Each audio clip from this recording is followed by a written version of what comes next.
1, 2, 3, start. Mr. Deputy Chairman, Sir, our railway system is the largest in Asia and the fourth biggest perhaps in the whole world, employing about 20 lakhs of people. It was rather refreshing to note that for the first time in about 7 years period a balanced budget has been presented. So this is very encouraging, especially when this has been done without increasing the passenger fares. However, it is a matter of some concern that about 70% of the revenues of the railways is spent on the establishment expenditure alone, and this aspect has to be looked into very carefully. So it has been stated by the railway minister that the railway administration is now seeing the end of the tunnel. I hope that they are seeing the end of the tunnel is not any illusion. They have also said that they are working on all the cylinders, but apparently, talking in technical terms, it appears that the cylinders still lack the compression, otherwise the performance should have been much better. So there is another important thing to which I would like to invite the attention of the Honorable Railway Minister, and that is the Railway Board. It is a very familiar and popular topic of criticism in both the Houses of Parliament. Well, sir, it is high time that the Minister and the government had a second look at it and took a view on whether the Railway Board has served its utility or still it is required to serve the railways and the country. So this utility has to be established, and only then the Railway Board is to be allowed to continue. Otherwise, we have to agree that it is only a white elephant. So let us hope that these encouraging financial results will continue to be encouraging till the end of the year. Although the railway financial authorities have not taken into consideration that impact of the additional DNS allowances which may have to be paid to the railway employees during the year, and if this is done, I am sure that the surplus that this budget has attempted to bring about will be upset and the whole working will be imbalanced, and we will end up with a deficit budget at the end of the year.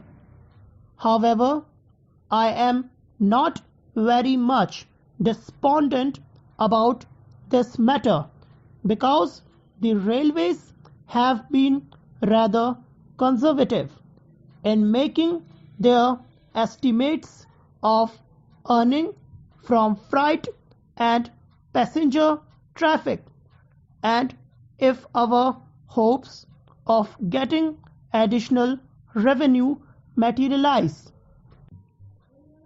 I hope it would be possible to provide adequate cushion for the payment of the increased dearness allowance which may be given to the railway employees in due course. So, for improving the image and the working results of the railways, they will have to work very hard. It is too early to expect that the railway budget will not have any inflationary impact at all. The gap between the revenue and the expenditure for the year 1984-1985 is of the order of rupees 144 crores, and this is a very big gap, and I hope that this sort of performance will not be repeated during this year. As things stand today, and if past performance is any indication, the prospect of any striking improvement in the efficiency and productivity of the railways is still very doubtful. Let us hope that this doubt will not materialize. For instance, in the year 1975-76, the railways carried 200 million of tons of goods traffic, but in the year 1985-1986, it is estimated that only about 190 millions of ton of freight traffic will be carried out. As against this decline in the amount of traffic carried, the employees increased from about 40 lakhs to 20 lakhs during this period.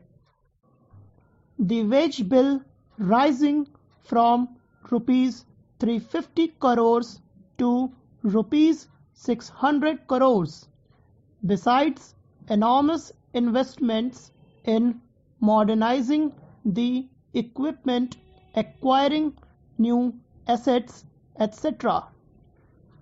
Then, sir, the other phenomenon which I fail to understand is the employment opportunities for the minorities in the railways.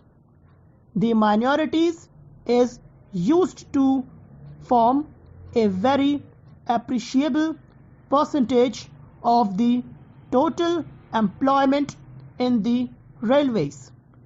But today, sir, I think the railway authorities will have to try rather hard to work out a percentage for them.